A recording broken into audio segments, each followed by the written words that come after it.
Activité 1, cours 1, évaluation du diagnostic. Première activité est une activité de manipulation de raquettes. L'intention pédagogique est de permettre à l'élève de connaître son niveau d'aptitude en manipulation de raquettes et également de permettre à l'enseignant d'avoir un portrait global du niveau de ses élèves concernant la manipulation de raquettes. Donc, la tâche consiste à placer le volant au centre de la raquette et on demande aux élèves de se déplacer sur les lignes de terrain sans faire tomber le volant. Donc, les élèves commencent en se répartissant également dans le gymnase avec le plus d'espace possible. Au niveau de la sécurité, évidemment, on demande aux élèves, oui, de se concentrer sur leur volant pour éviter qu'ils tombent, mais à la fois de garder le regard haut pour éviter de rentrer en contact avec les autres élèves. Le rôle de l'enseignant est un rôle d'observateur, donne aucune piste de rétroaction, à nouveau, parce que le but est de voir le niveau des élèves et non pas de les orienter dans quoi faire ou quoi ne pas faire.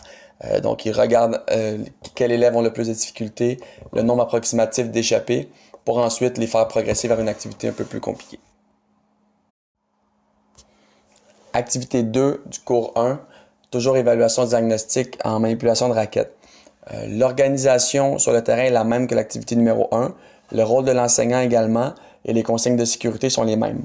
La tâche cependant consiste à placer le volant au centre de la raquette et à effectuer 10 lancers et réceptions sans que le volant tombe par terre. Si le volant tombe par terre, on demande à l'élève de reprendre le volant et de recommencer son exécution. Une fois que l'élève a réussi 10 lancers et réceptions consécutives sans échapper le volant, on lui demande d'effectuer la même chose, donc des projections et des réceptions, mais en se déplaçant dans le gymnase. À nouveau, l'intention pédagogique est que l'élève prenne conscience de son niveau d'aptitude en manipulation de raquettes. Et c'est un exercice qui est un peu plus compliqué que l'activité numéro 1. Donc, encore une fois, l'enseignant peut voir la progression des élèves et le niveau d'aptitude de ses élèves. Activité 3 du cours 1, évaluation diagnostique en manipulation de raquettes. La tâche de l'activité consiste à frapper le volant avec la raquette et à réceptionner le volant à l'aide de sa main. On commence à effectuer 10 frappes et réceptions sur place. Une fois que c'est effectué consécutivement sans échapper le volant, on demande à l'élève d'effectuer la même chose mais en se déplaçant sur le terrain. On peut également lui demander, s'il réussit à effectuer la tâche, de varier la hauteur de ses frappes pour augmenter le niveau de difficulté. L'organisation de la tâche, le rôle de l'enseignant, l'intention pédagogique et les consignes de sécurité sont les mêmes que lors de l'activité numéro 1 et l'activité numéro 2. Activité 4 du cours 1, évaluation diagnostique en manipulation de raquettes. La tâche consiste à effectuer 10 frappes consécutives sans échapper le volant au sol. Si l'élève échappe le volant au sol, il reprend le volant et recommence son exécution jusqu'à ce qu'il réussisse 10 frappes consécutives. Une fois que c'est fait, on peut demander à l'élève d'effectuer 10 frappes consécutives mais en se déplaçant dans le gymnase.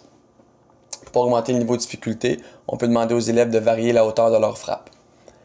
Pour ce qui est de l'intention pédagogique, les consignes de sécurité, l'organisation de la tâche et le rôle de l'enseignant, il s'agit des mêmes que lors de l'activité numéro 1, 2 et 3 vues précédemment. Activité 5 du cours 1, évaluation diagnostique en manipulation de raquettes. La tâche consiste à effectuer le plus de frappes consécutives en alternant le coup droit et le coup du revers. On demande à l'élève d'effectuer tout d'abord 10 frappes sur place. Une fois que c'est réussi, on lui demande d'en effectuer le plus possible en se déplaçant sur le terrain.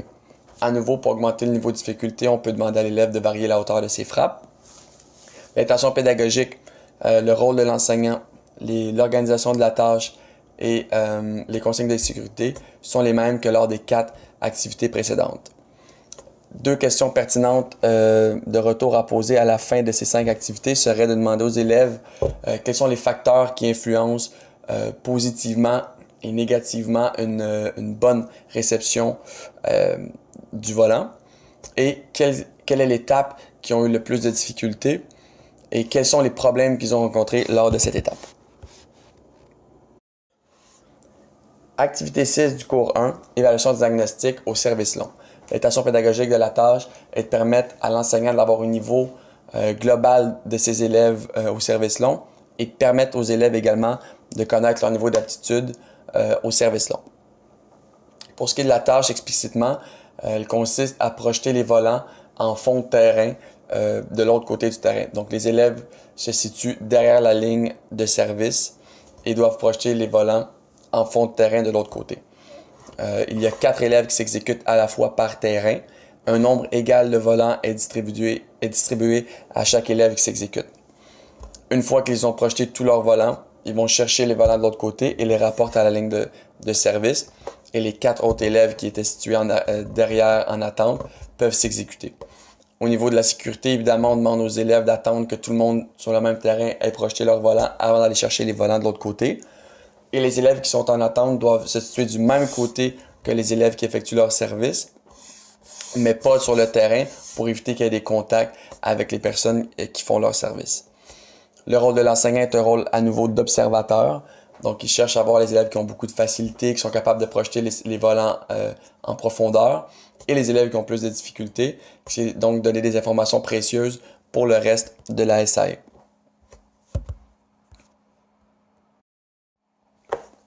Activité 7 du cours 1, évaluation diagnostique au service long. L'organisation de la tâche, l'intention pédagogique, les consignes de sécurité et le rôle de l'enseignant sont les mêmes que l'activité précédente.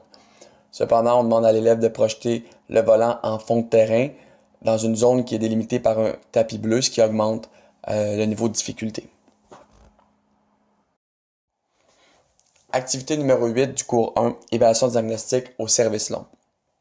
Le rôle de l'enseignant, l'intention pédagogique, l'organisation de la tâche ainsi que les consignes de sécurité sont les mêmes que lors des 2 activités précédentes.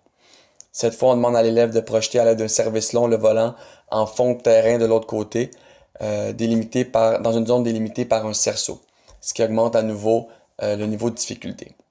Cette tâche est mise en place par l'enseignant seulement si le niveau de réussite était élevé lors de l'activité précédente, qui était de projeter les volants sur un tapis bleu en fond de terrain. Si le niveau de réussite n'est pas élevé, l'enseignant ne met pas en place cette activité. Activité numéro 10 du cours 1, évaluation diagnostique en projection et réception de volants.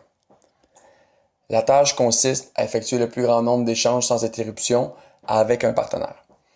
Cette fois, on met la contrainte du filet, donc les joueurs doivent se répartir d'un côté et de l'autre du terrain et effectuer le plus grand nombre d'échanges et les élèves prennent note de leur nombre de répétitions le plus élevé. À la fin du temps alloué par l'enseignant, chaque équipe doit mentionner combien d'échanges ils ont réussi à effectuer, combien de coups ils ont réussi à effectuer, ce qui donne à l'enseignant une idée du niveau des élèves. Les consignes de sécurité sont les mêmes que l'activité précédente. Le rôle de l'enseignant est également le même et l'intention pédagogique est la même que les activités précédentes également. Activité numéro 11 du cours 1, évaluation diagnostique au déplacement en badminton. L'activité s'effectue en équipe de 2 et les joueurs sont répartis d'un côté et de l'autre du filet. Un seul joueur par équipe pratique ses déplacements durant cette activité. Il y a donc un élève qui a comme rôle d'envoyer les volants de l'autre côté, soit dans la zone arrière, la zone avant ou les zones de côté du demi-terrain où ils sont. L'autre joueur doit se déplacer sous le volant adéquatement et reprojeter le volant de l'autre côté du filet. Si le passeur est en mesure de frapper consécutivement les volants et de les réceptionner sans laisser tomber le volant par terre, cela est idéal pour favoriser le nombre de frappes durant l'échange. Si cela est trop difficile, on peut demander au passeur de laisser le volant tomber au sol, de le reprendre et de reprojeter ensuite le volant dans une autre zone. Après un certain temps, l'enseignant donne un coup de sifflet et les personnes en attente embarquent sur le terrain. Au niveau de la sécurité, si un volant est projeté dans la zone de l'équipe à côté, on laisse le volant tomber et on attend que l'échange de l'autre côté soit terminé avant d'aller chercher son volant pour éviter les contacts avec les autres joueurs. Les élèves qui sont en attente ne doivent pas être sur les zones de terrain, ils doivent être sur les côtés ou à l'arrière du filet et ils ne doivent pas déranger les joueurs qui s'exécutent. Le rôle de l'enseignant est à nouveau un rôle d'observateur. Il observe les déplacements du joueur et observe les principaux problèmes rencontrés. L'intention pédagogique est donc aux élèves de se familiariser avec les différents mouvements et déplacements adéquat et inadéquat en badminton, et à l'enseignant d'avoir un portrait global de ses élèves au niveau des déplacements en badminton. Cette tâche a pour intention pédagogique de mettre le jeune en situation de match de double et de coopérer avec son partenaire pour remporter le plus d'échanges. Cette tâche consiste à jouer 2 contre 2 sur un terrain de double et gagner la partie. Le rôle de l'enseignant pour ce cours est de simplement voir à quel point les jeunes sont capables de jouer au badminton en double. Pour les joueurs qui sont en attente, ils devront être sur le banc et attendre leur tour aux rotations lorsqu'un terrain sera libéré.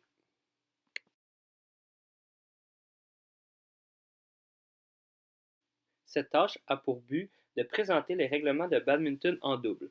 Les élèves seront donc assis et l'enseignant leur présentera les règlements en lien avec le badminton double. Pour ce faire, l'enseignant sera placé au milieu du terrain et présentera les lignes qui délimitent l'extérieur du terrain. L'enseignant devra s'assurer également que les élèves aient bien compris quelles sont les limites acceptables et non acceptables du terrain de badminton. Par la suite, l'enseignant enchaînera avec des exemples concrets afin que l'élève puisse comprendre où le volant est acceptable et non acceptable dans un terrain de badminton double.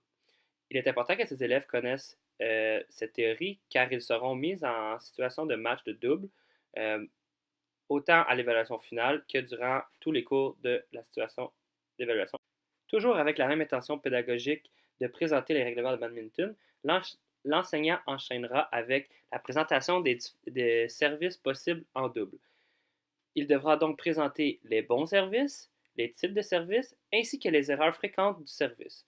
Ici, on peut observer Cédric qui présente un bon service qui doit être effectué dans le territoire croisé de l'adversaire. La technique pour effectuer un bon service est assez simple. Il n'a qu'à tenir le volant, le laisser tomber et par la suite frapper le volant par en dessous. Les fautes qui sont fréquentes sont avoir le pied sur la ligne, également ne pas être dans la zone appropriée,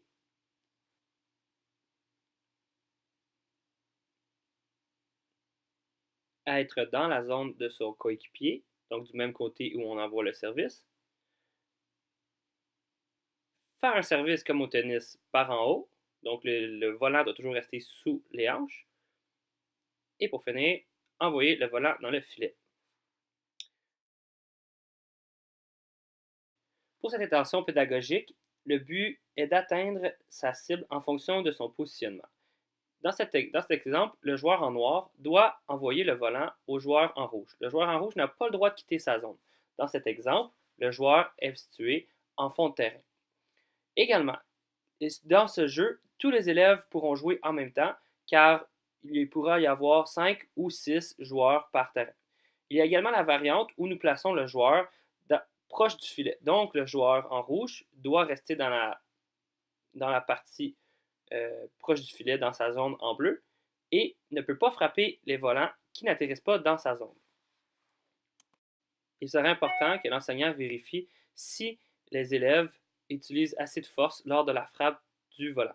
Également, il est important de noter qu'il y a assez d'espace entre les élèves.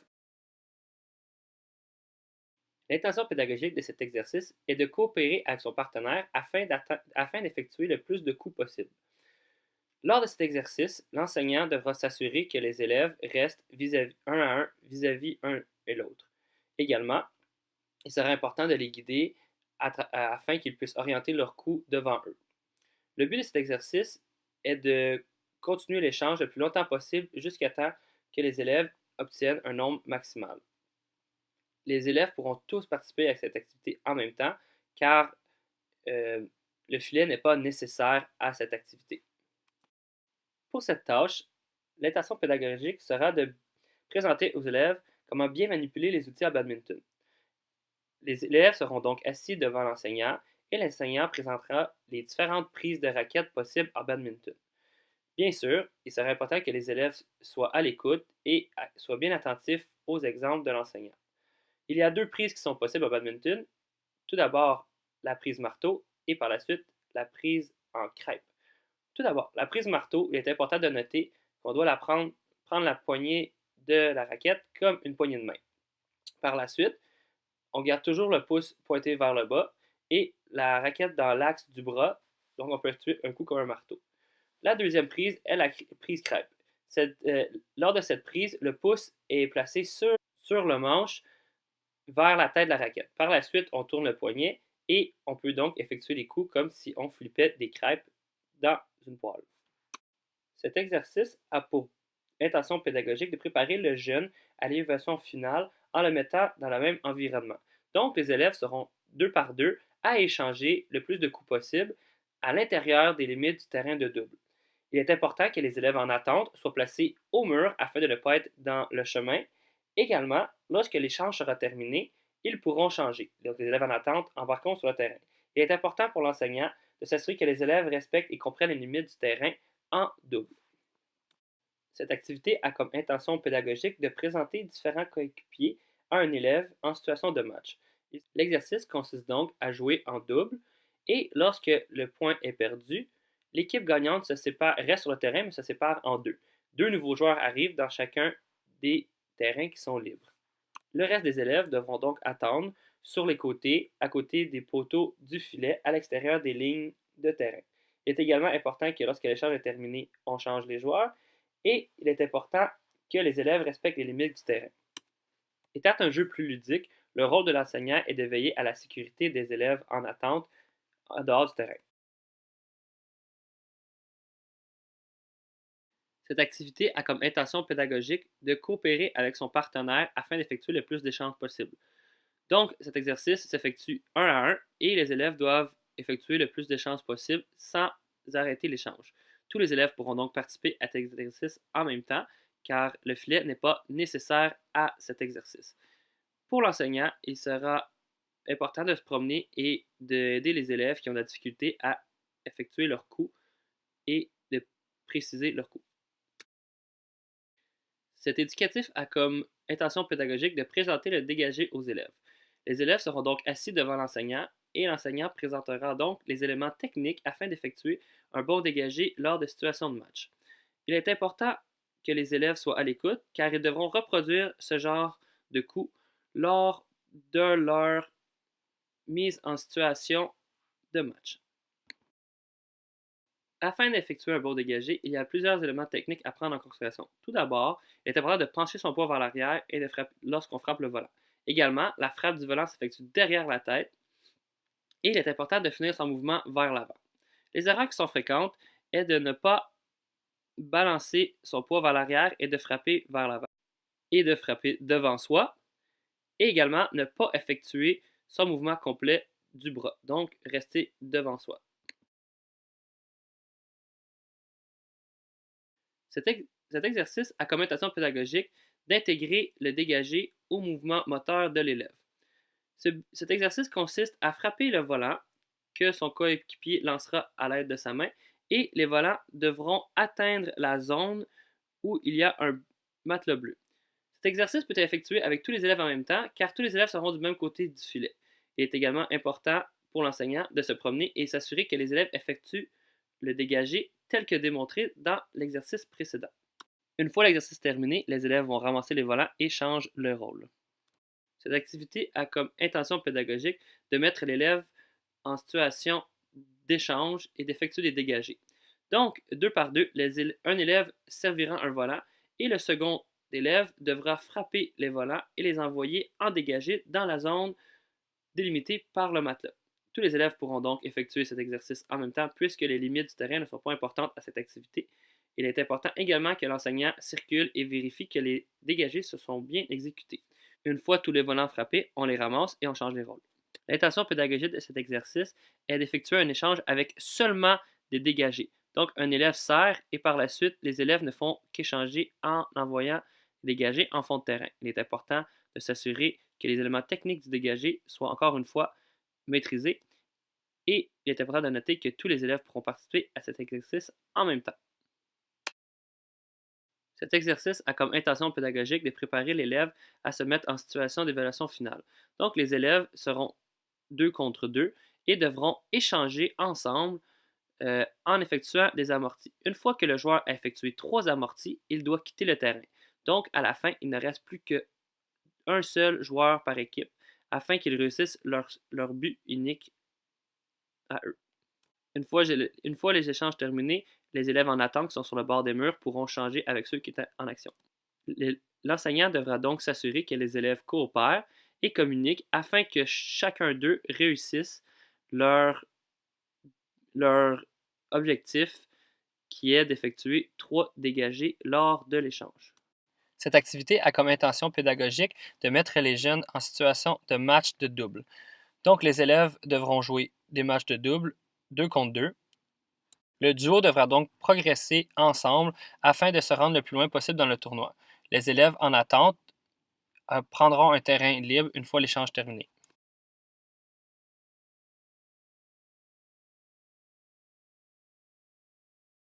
Cette activité a comme intention pédagogique de coopérer avec son partenaire afin d'effectuer le plus d'échanges possible. Donc, cet exercice s'effectue un à un et les élèves doivent effectuer le plus d'échanges possible sans arrêter l'échange. Tous les élèves pourront donc participer à cet exercice en même temps car le filet n'est pas nécessaire à cet exercice. L'enseignant devra donc circuler à travers les terrains et s'assurer que les jeunes effectuent les coups correctement.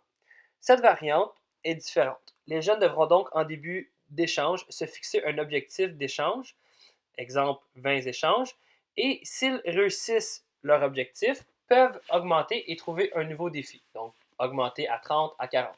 Si les élèves ne réussissent pas leur défi, ils devront effectuer le nombre qu'ils ont choisi en jumping jack. Exemple, 20 échanges, ils ne réussissent pas, ils doivent faire 20 jumping jack.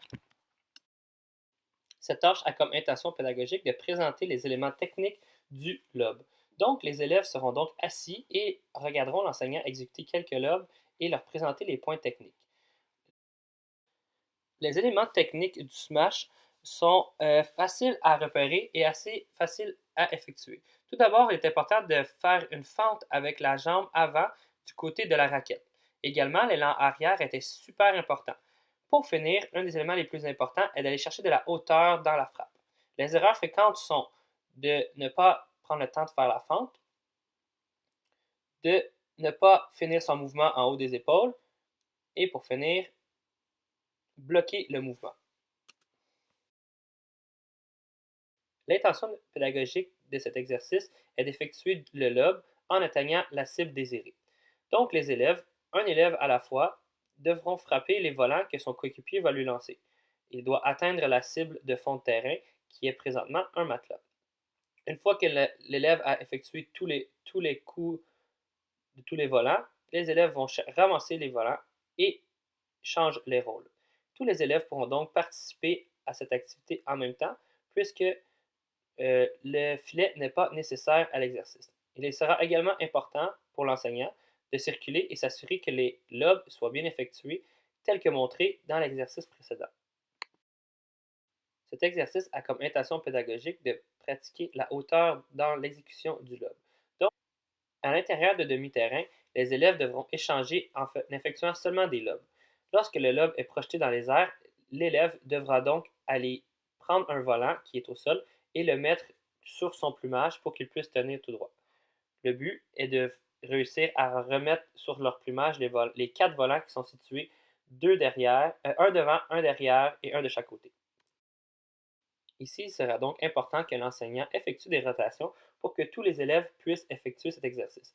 Également, l'enseignant devra s'assurer et aider les élèves à ce que les élèves frappent le volant en hauteur afin qu'ils aient assez de temps de pouvoir tourner les volants.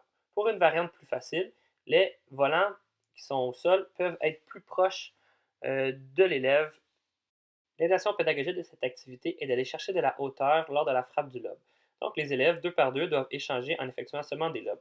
Une fois le coup frappé, l'élève doit se mettre au sol et effectuer un push-up. Le but est d'effectuer le plus de push-up possible lors d'un échange. Tous les élèves pourront donc faire cet exercice en même temps puisque le filet n'est pas nécessaire à l'exécution de cet exercice. L'intention pédagogique de cet exercice est de mettre l'élève en situation d'évaluation, donc préparer l'élève à son évaluation.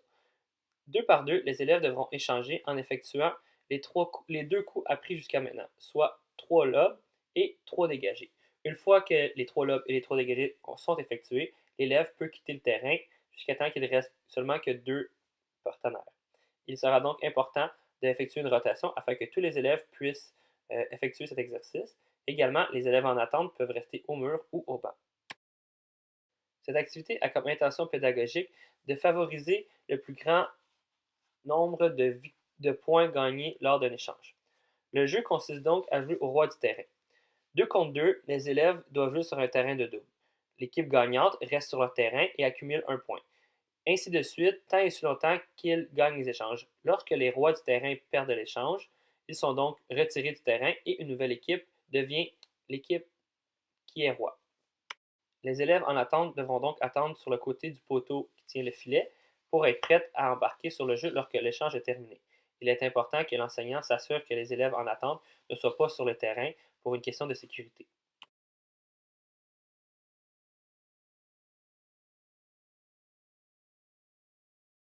Cette activité a comme intention pédagogique de mettre les jeunes en situation de match de double. Donc, les élèves devront jouer des matchs de double, 2 contre 2. Le duo devra donc progresser ensemble afin de se rendre le plus loin possible dans le tournoi. Les élèves en attente prendront un terrain libre une fois l'échange terminé.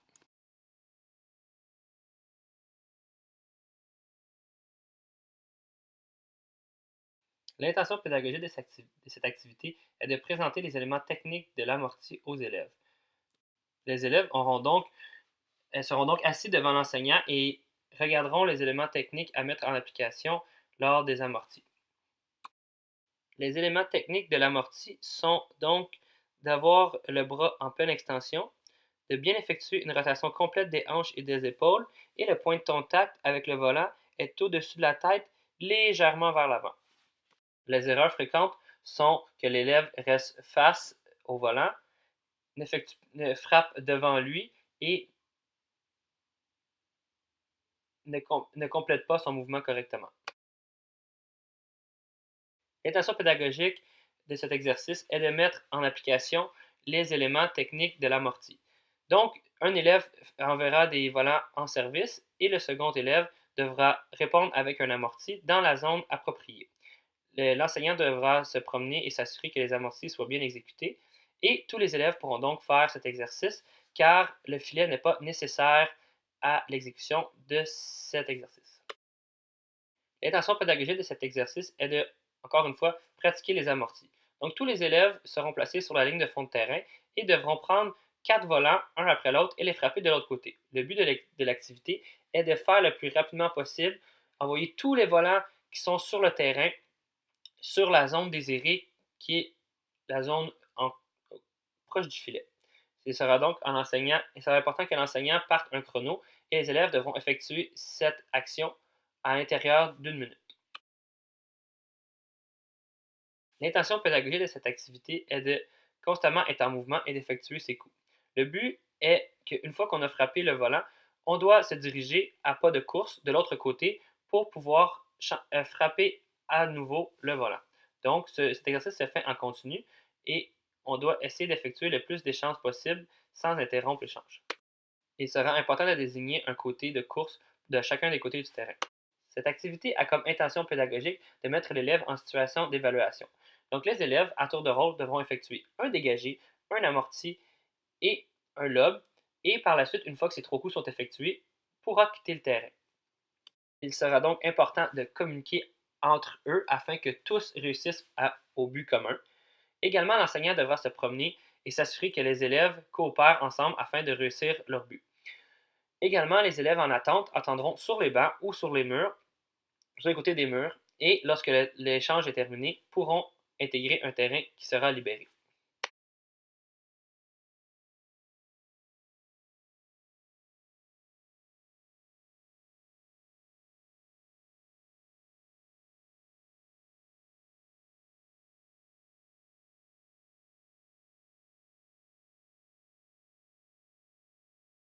Cette activité a comme intention pédagogique de mettre les jeunes en situation de match de double. Donc, les élèves devront jouer des matchs de double, 2 contre 2. Le duo devra donc progresser ensemble afin de se rendre le plus loin possible dans le tournoi.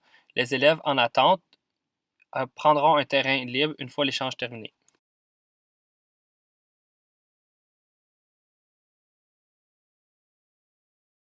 L'intention pédagogique de cette activité est de faire le plus d'échanges possible et de battre son record d'échanges du début des cours.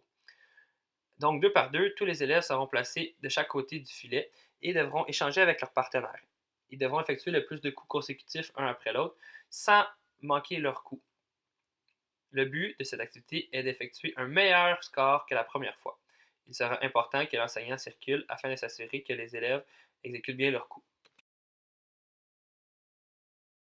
L'intention pédagogique de cette activité est de pouvoir effectuer l'amorti, le dégagé et le lobe de façon continue.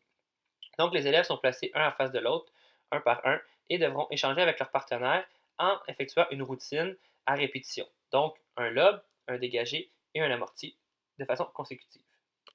Tous les élèves pourront effectuer l'exercice en même temps puisque le filet n'est pas nécessaire à cette activité.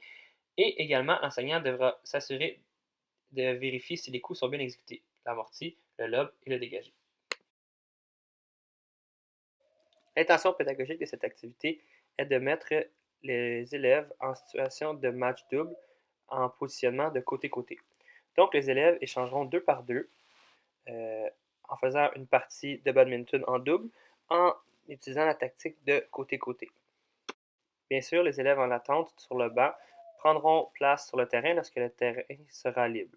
Également, l'enseignant devra s'assurer que les jeunes maîtrisent bien le côté-côté. L'intention pédagogique de cette activité est de mettre en situation de match double les élèves afin qu'ils puissent développer la tactique avant-arrière.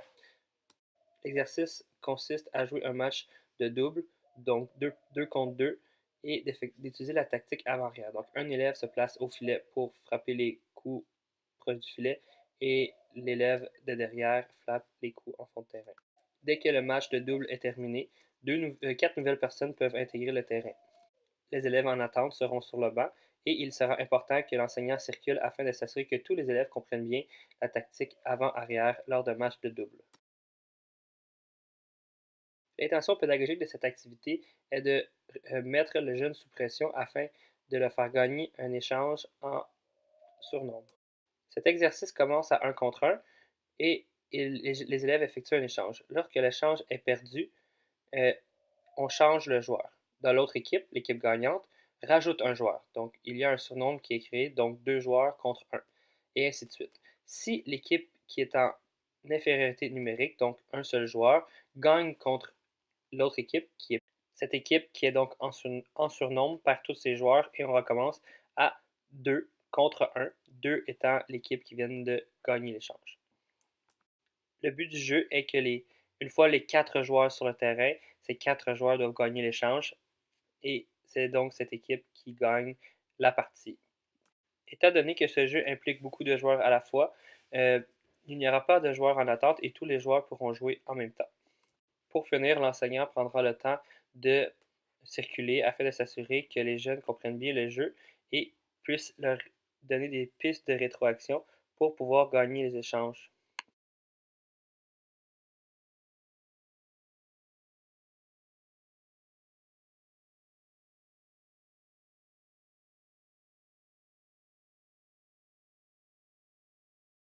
Cette activité a comme intention pédagogique de mettre l'élève en situation d'évaluation.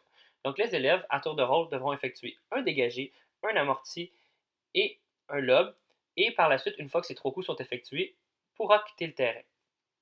Il sera donc important de communiquer entre eux afin que tous réussissent au but commun. Également, l'enseignant devra se promener et s'assurer que les élèves coopèrent ensemble afin de réussir leur but. Également, les élèves en attente attendront sur les bancs ou sur les murs, sur les côtés des murs, et lorsque l'échange est terminé, pourront intégrer un terrain qui sera libéré.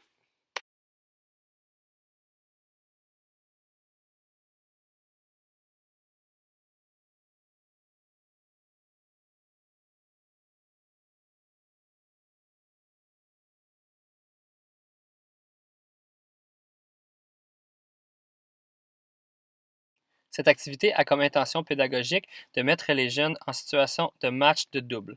Donc, les élèves devront jouer des matchs de double, 2 contre 2. Le duo devra donc progresser ensemble afin de se rendre le plus loin possible dans le tournoi. Les élèves en attente prendront un terrain libre une fois l'échange terminé.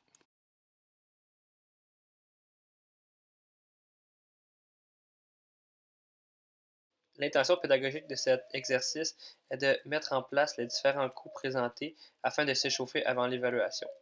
Les élèves, deux par deux, échangeront les différents coups, soit l'amorti, le lobe et le dégagé, afin de se préparer à l'évaluation finale. Ils devront effectuer des coups par-dessus le filet.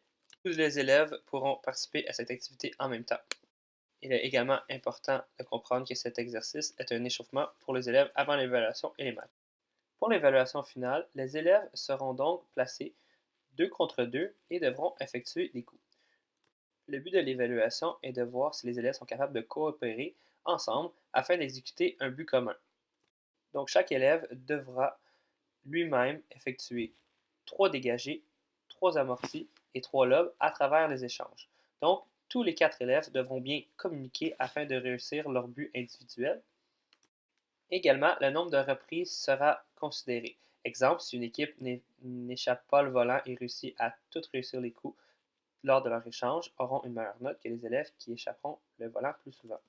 Ici, l'enseignant devra s'assurer de vérifier que tous les élèves aient effectué leurs 3 coups 3 fois, ainsi que s'assurer de compter le nombre de fautes et voir est-ce que les élèves communiquent bien tout au long de l'échange. L'enseignant appellera donc les élèves lorsqu'il sera prêt à se faire évaluer. En même temps, les autres élèves participeront à leur tournoi de double. Donc, sur les autres terrains du gymnase, les élèves essaieront de progresser le mieux possible avec leur père euh, dans le tournoi de double. Les élèves, en attente sur le banc, attendront que les terrains se libèrent afin de pouvoir continuer leur match de double.